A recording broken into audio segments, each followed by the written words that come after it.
वो सब तो ठीक है, लेकिन तुम इतनी रात में यहाँ क्या कर रहे हो? वो मैं यहाँ किसी का इंतजार कर रहा हूँ। मतलब? वो सब छोड़ो, आप मुझे आगे तक छोड़ दोगे? अच्छा ठीक है, बैठो।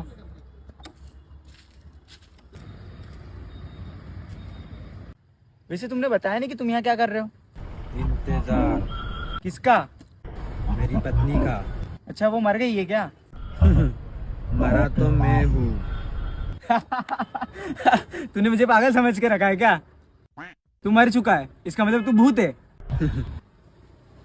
अच्छा तू भूत है ना, चल गायब हो किसी का। इसने कहा भूत गायब होते हैं।